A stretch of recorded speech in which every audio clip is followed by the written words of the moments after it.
The sleek research vessel emerged from hyperspace at the edge of the Sol system, its polished surface reflecting the distant light of Earth's sun. Professor Reeves stood at the observation deck, their four eyes blinking in sequence as they studied the blue planet through the ship's enhanced viewing screen.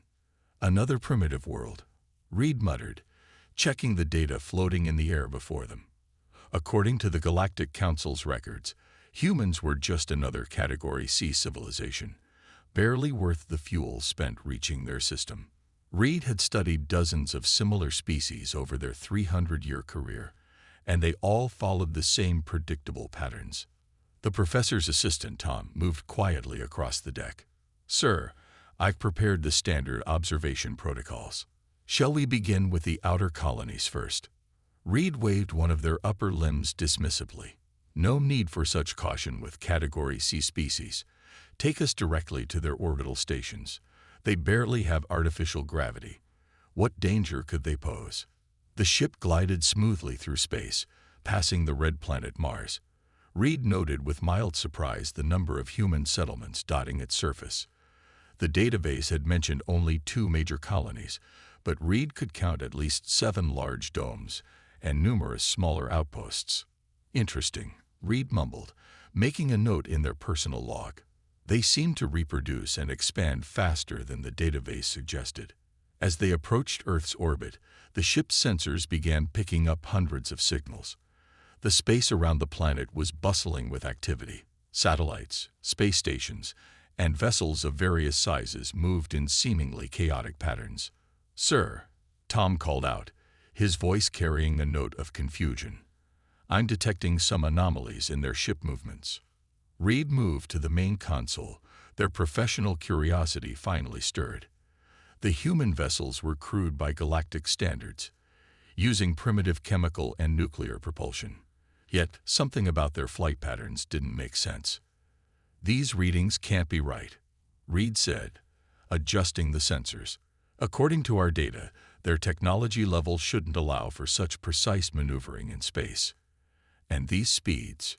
They trailed off, watching a human cargo ship execute a complex docking procedure that should have been impossible with their level of technology. The professor spent the next few hours observing the orbital traffic, their confusion growing with each passing minute. The humans were achieving things with their primitive technology that defied conventional scientific understanding. They weren't using any advanced materials or exotic energy sources. They were just pushing their basic technology far beyond what should have been possible. "Tom, access the full historical database on human space development," Reed ordered, their professional detachment giving way to genuine interest. The holographic display filled with information, but something was wrong. Large sections of the data were missing or marked as classified. Reed had never seen this level of information restriction for a Category C species. "Sir, should we report these discrepancies to the Council?" Tom asked, clearly uncomfortable with the situation. Reed stared at Earth, watching as the planet's night side lit up with countless points of light from human cities. "No," they said finally. "First, we need to understand what we're really looking at here." The professor moved to their private quarters, activating their secure communication terminal. They had contacts throughout the galaxy, other researchers who had studied humans. It was time to start asking questions. As Reed waited for responses, they looked out their window at Earth. The planet looked peaceful enough, but Reed had studied enough species to know that appearances could be deceiving. Category C civilizations were supposed to be predictable, following well-documented development patterns. But something about humans was different. "Computer, begin new research log," Reed commanded. Title: Human Anomaly Investigation. Entry 1. Initial observations suggest significant discrepancies between official classification data and actual technological capabilities. Working hypothesis: either our understanding of human development is fundamentally flawed, or someone has deliberately misclassified the species. Further investigation required. The professor didn't know it yet, but they had just taken the first step in uncovering one of the greatest secrets in the galaxy: the truth about humanity. 3 days had passed since Professor Reed began their observation of Earth, and nothing made sense anymore. The professor sat in their research chamber, surrounded by floating screens showing data that seemed to break every rule they knew about technological development. "Tom, show me the engine readings from that mining vessel again," Reed said, rubbing their tired eyes. The holographic display shifted, showing a basic fusion reactor that humans used in their ships. "It's impossible," Reed muttered. "Their fusion technology is centuries behind galactic standards, yet they're achieving 90% efficiency. Even our best engines only reach 95%. Tom moved closer, adjusting the display. "Sir, I've noticed something else strange. Look at their repair protocols." The screen changed to show a human maintenance crew working on a damaged satellite. Instead of replacing the broken parts with new ones, as any sensible species would do, the humans were fixing them. They were actually modifying damaged components to work better than they had before. "Play that again," Reed ordered, leaning forward. "They're not just repairing, they're improving, with scrap materials." The professor's voice carried a mix of disbelief and growing excitement. A soft chime interrupted their observation. Reed's earlier messages to colleagues had finally received responses. The first one was from Professor Green, who had studied human warfare 50 years ago. The message read, "Reed, be careful with this research. I discovered some peculiarities about humans during my study. Did you know they invented their space program as a result of a competition? They call it a space race. Who develops crucial technology just because they want to prove they can do it first?" The second message was even more intriguing. "My team studied human medical practices," wrote Dr. Wells. "They deliberately expose themselves to weakened diseases to build immunity. They call it vaccination. What kind of species intentionally infects themselves to become stronger?" Reed sat back, their mind racing. Everywhere they looked, humans were doing things that made no logical sense, yet somehow produced remarkable results. "Tom, prepare the ship for closer observation," Reed decided. "We need to study their ground installations."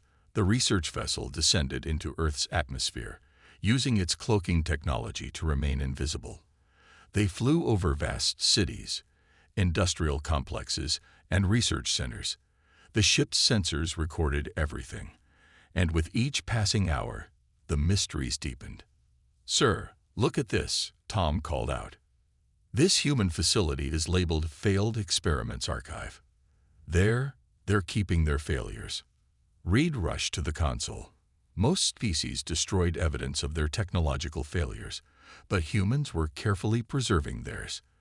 The professor watched in amazement as human scientists inside the facility studied their past mistakes, using them to develop new solutions. "They learn from failure," Reed whispered. "They don't just accept it. They study it, use it, grow from it." The ship continued its survey, passing over something called an extreme sports center. Reed watched in horror as humans voluntarily jumped from high platforms, with nothing but thin fabric to slow their fall. Others raced vehicles at dangerous speeds or climbed frozen waterfalls. "They seek out challenge," Reed noted in their log. "They deliberately put themselves in difficult situations. Every other species I've studied tries to make life easier. Humans appear to do the opposite." As the day ended, Reed compiled their observations.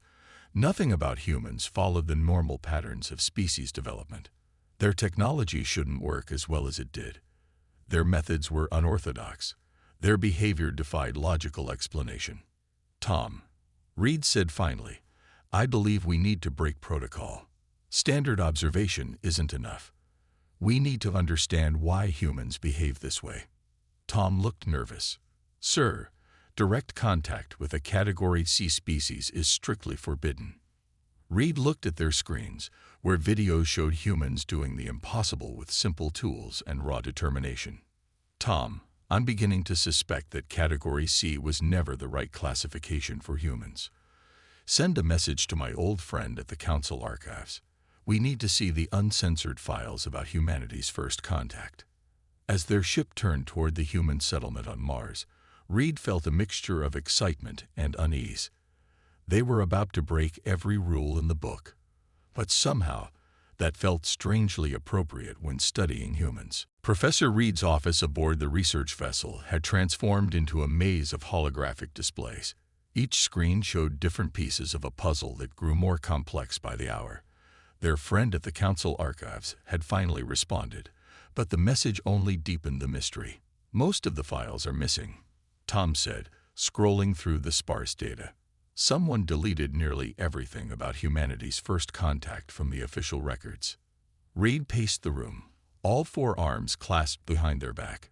"In 300 years of research, I've never seen this level of information control. Even the dangerous predator species have complete files." A new message flashed on the main screen. It was from Trading Captain Wilson, an old acquaintance who dealt with various species across the galaxy. The message was short but disturbing. "Reed, my crew won't transport cargo to human stations anymore. Last month, a human ship lost power near the asteroid belt. Instead of waiting for rescue like normal people, they built a new engine from mining equipment and spare parts. Built it in space, while wearing those primitive pressure suits. My crew says it's unnatural." Reed played back sensor recordings from their Earth observations. "Look at this pattern," they said, pointing to a construction site where humans were building a new orbital station. "Every other species builds things the same way they were taught. Humans, they keep changing their methods, sometimes in the middle of construction." "Sir," Tom interrupted, "I found something in the older records. Apparently, 50 years ago, a human ship crashed on an ice planet near the galactic core. The rescue team arrived 2 weeks later, expecting to find wreckage. Instead, they found the humans had built a working settlement using parts from their crashed ship. They weren't just surviving. They were setting up mining operations." Reed added this information to their growing collection of human anomalies. The wall of their office was now covered in what humans called a conspiracy board, with glowing lines connecting different events and observations. "Play back the recording from their entertainment channels," Reed ordered. The screen filled with images of human movies and television shows. Most species created entertainment about their past or present. But humans made up stories about things that hadn't happened yet. They imagined future problems and invented solutions to them. "They practice solving problems that don't even exist," Reed muttered, making another note. "They call it science fiction. But look, some of their real technology started as ideas in these made-up stories." A priority alert flashed across the main screen. Reed's request for uncensored data had triggered something in the Council's security system. The message was clear: cease investigation immediately. Human species classification is restricted by Council Order 7249. "What's Council Order 7249? Tom asked, looking worried. "I've never heard of it." Reed quickly accessed their academic database. It was issued over 1,000 years ago, shortly after the first contact with humans. But why would an old order still be active for a supposedly primitive species? Another message arrived, this one from a retired council member who wished to remain anonymous. "Professor, your queries about humans have raised old concerns. Did you know they are the only known species that deliberately introduced themselves to the galactic community before we found them? They sent out messages into space, hoping to find other life. What kind of species actively seeks out potential threats?" Reed stood at the observation window, watching Earth rotate slowly below them. Everything they had learned pointed to one incredible conclusion.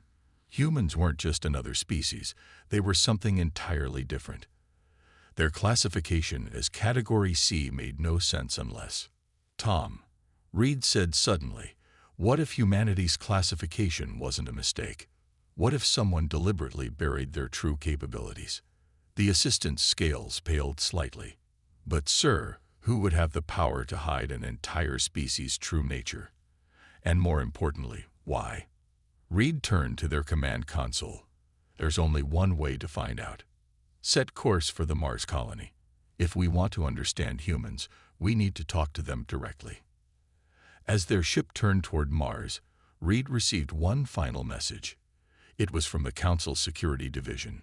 Professor Reed, you are ordered to terminate your investigation and return to Council space immediately. Reed deleted the message without replying. They had come too far to stop now. The truth about humanity was worth any risk, even if it meant defying the Galactic Council itself. The red surface of Mars grew larger in the viewing screen as Professor Reed's ship approached the human colony. Despite Tom's nervous protests, they had decided to land at the main settlement's visitor dock rather than hide their presence. "Sir, are you sure about this?" Tom asked, his scales shifting to a worried pale green. The Council's orders were very clear. Reed watched as the massive dome of the Mars colony came into view. "Look at that, Tom. Their main habitat is made of nothing but glass, steel, and determination. It shouldn't work. By all our scientific knowledge, it shouldn't be standing. Yet there it is." The landing went more smoothly than expected. Instead of panic at the arrival of an alien ship, the humans simply directed them to an open docking bay. Reed found their casual response to alien visitors both surprising and fascinating. A group of humans waited at the airlock, led by a tall figure in a blue uniform. As Reed and Tom stepped out, the human stepped forward with a relaxed smile. "Welcome to Mars Colony 1, the human said. "I'm Captain Anderson. We don't get many direct visits from Council species. Usually they just watch us from orbit and pretend we can't see them." The captain's eyes twinkled with amusement. Reed blinked all four eyes in surprise. "You knew we were watching."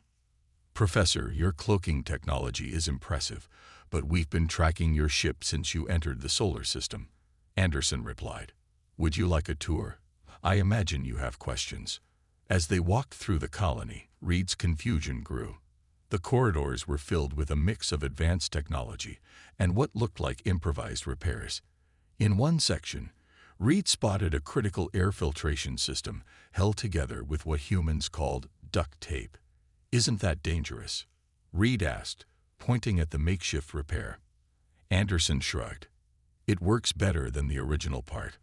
One of our engineers got the idea while fixing her bicycle. Sometimes the simple solutions are the best ones." They entered a large chamber filled with plants and trees. "This is our main greenhouse," Anderson explained.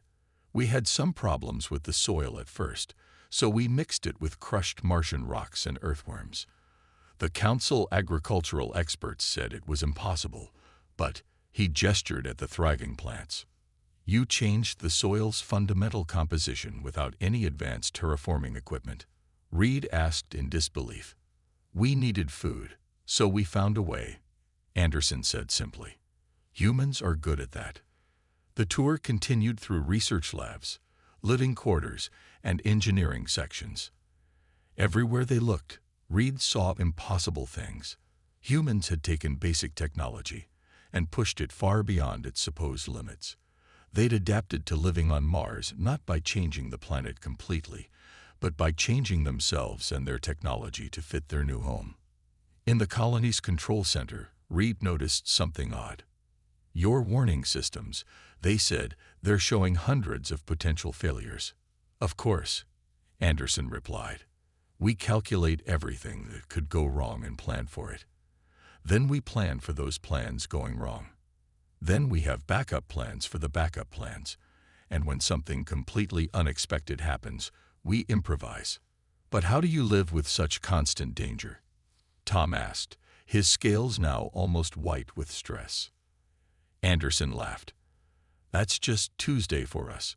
Humans thrive on challenges. The more problems we face, the more solutions we create. Half our best inventions came from near disasters." Reed thought about the deleted files, the Council's secrecy, and the strange classification of humanity. Looking at the busy control room, where humans calmly handled one crisis after another, something finally clicked.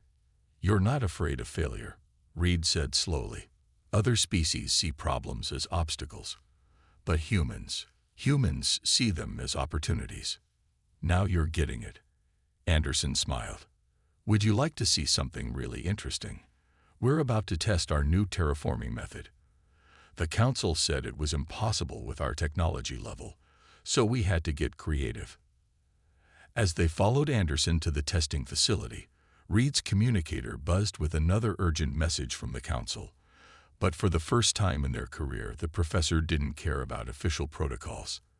They were finally starting to understand why humanity had been hidden from the galaxy. The real question was, who had hidden them, and what were they afraid of? The testing facility of Mars Colony 1 hummed with activity as Captain Anderson led Professor Reed and Tom through its winding corridors. But they never made it to the terraforming demonstration. Instead, Reed's communicator suddenly lit up with an urgent message that changed everything. "Professor," the message read, "this is Archivist Baker from the Council's Restricted Files Division. I'm risking my career, but you need to see this. I've attached a file that was supposed to be destroyed 1,000 years ago.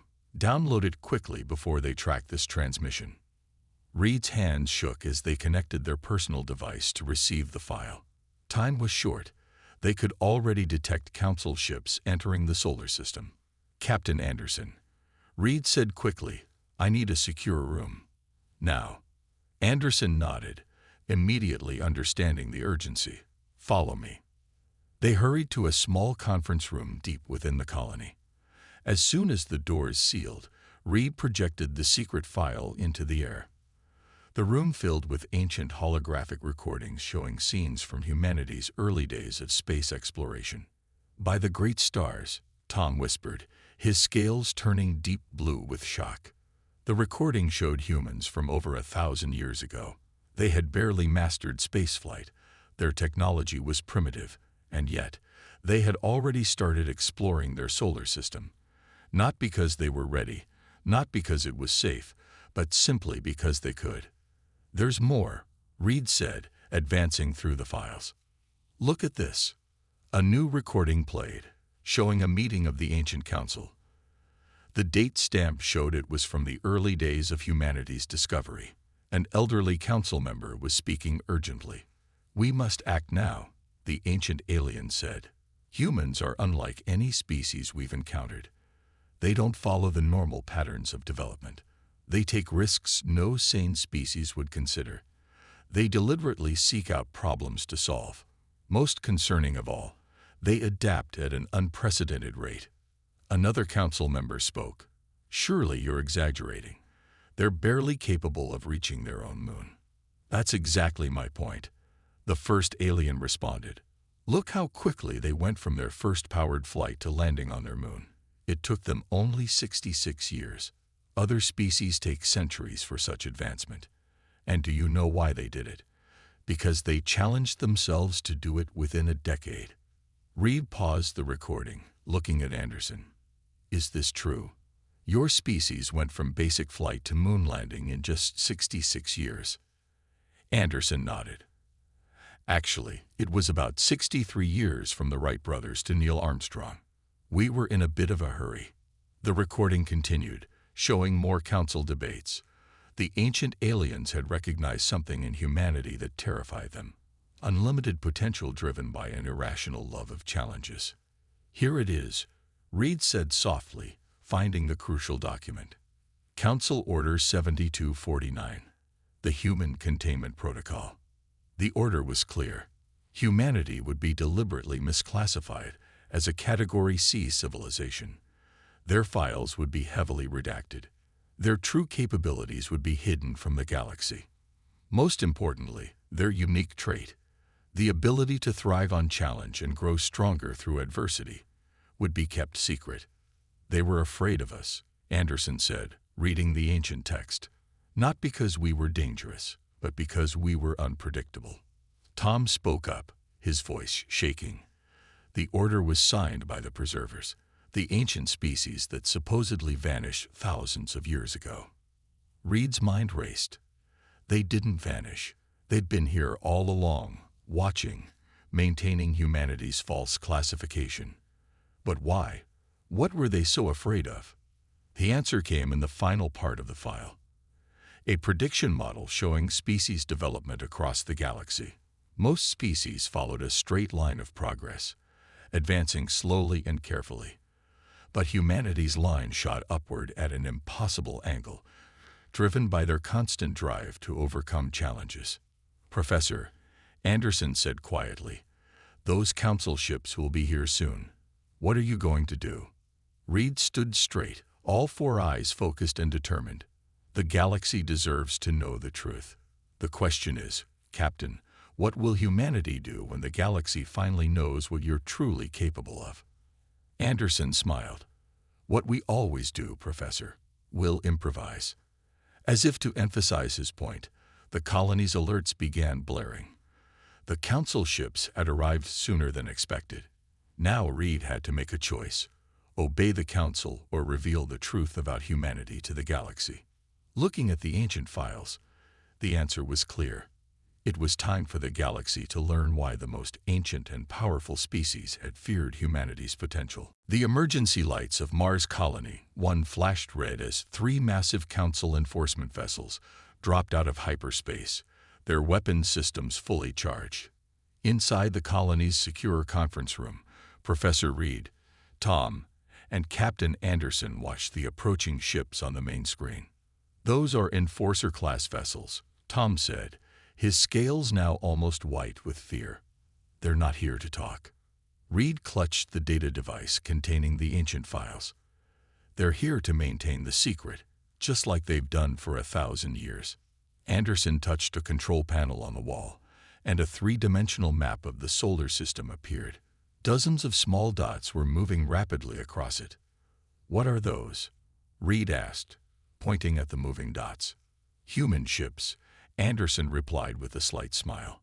"Did you think Mars was our only colony?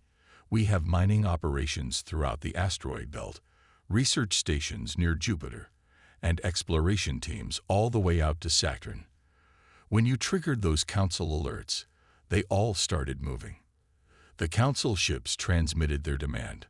"Professor Reed, surrender immediately and hand over all research data. This is your only warning." Reed looked at Anderson. "They'll destroy this evidence. Everything I've discovered about humanity will be lost." "Not necessarily," Anderson said, pressing another button. A new screen lit up, showing hundreds of communication channels activating simultaneously. "Remember when I said humans are good at improvising? While you were studying us, we were learning from you. Every observation you made, every piece of data you collected, we copied it all." Reed's 4 eyes widened in surprise. "You didn't just let me study you. You were counting on me finding the truth." Anderson nodded. "We've known about our classification for centuries. We played along, waiting for someone like you. Someone who would actually look past the official records and see us for what we really are." The council ships moved closer, their weapons powering up. But then something unexpected happened. The small dots on the map, the human ships, began moving in perfect coordination. They weren't running away. They were surrounding the council vessels. "Impossible," Tom whispered. "Their ships are primitive. They can't hope to challenge council enforcers." "Watch us," Anderson said calmly. He opened a communication channel to all ships in the system. "This is Captain Anderson. Implementation of Protocol Phoenix is now in effect." Suddenly, the primitive human ships began transforming. Hidden panels opened, revealing advanced weapon systems. Mining lasers reconfigured into defense arrays. Simple communication dishes transformed into electronic warfare systems.